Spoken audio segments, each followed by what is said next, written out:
On a seemingly ordinary evening in February 1994, an ordinary woman named Gloria Ramirez was rushed to a Riverside, California hospital, unknowingly playing a pivotal role in a perplexing medical mystery. At only 31 years old, Gloria presented with a rapid heartbeat and plummeting blood pressure, complicated by her late-stage cervical cancer. But as medical professionals hustled to stabilize her, they encountered a series of eerie phenomena.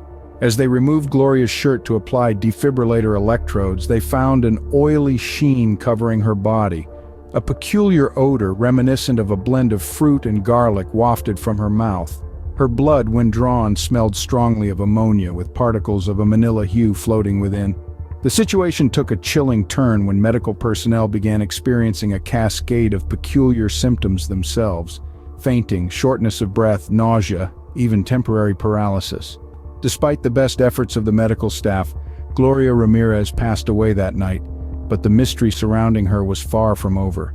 In the aftermath of Gloria Ramirez's death, a hazmat team scoured the ER room for any traces of toxic substances, but the results were as perplexing as the events that transpired. The team donned their protective suits, meticulously examining the room for any signs of poison gas, toxins, or foreign substances. Despite their thorough search, nothing conclusive turned up, leaving everyone baffled.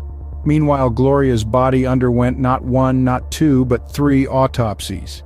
Each examination revealed the presence of common drugs such as Tylenol, lidocaine, codeine, and Tigan. However, the detection of elevated levels of dimethyl sulfone, a natural substance in the human body, was a puzzling find. This substance was found at 3 times the normal levels, even 6 weeks after Gloria's death.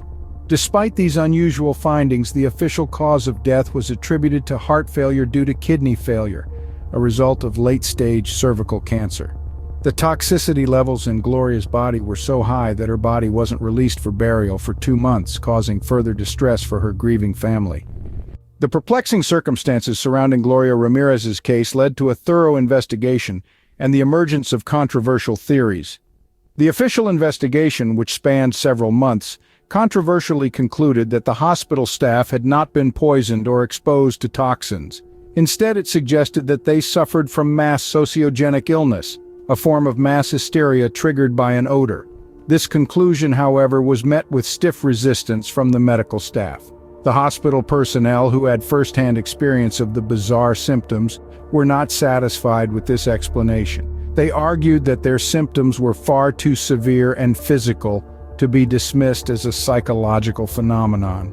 They insisted on a more thorough examination of the case, urging investigators to look beyond the surface. It was then that Assistant Deputy Director Pat Grant proposed a theory that seemed to fit the puzzle. He suggested that Gloria Ramirez had been using a substance named DMSO, or dimethyl sulfone, a compound once hailed as a miracle cure but later labeled toxic by medical science in 1965.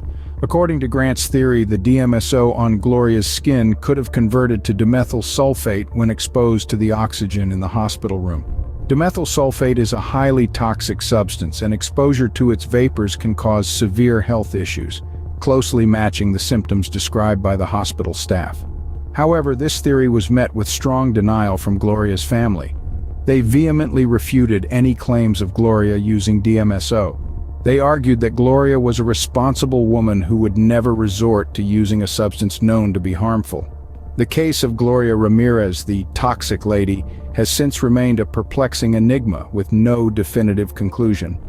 Theories continue to circulate, and the mystery deepens with each retelling. Despite the compelling nature of this theory, Gloria Ramirez's case remains an unsolved medical mystery, continuing to baffle and intrigue medical professionals and mystery enthusiasts alike.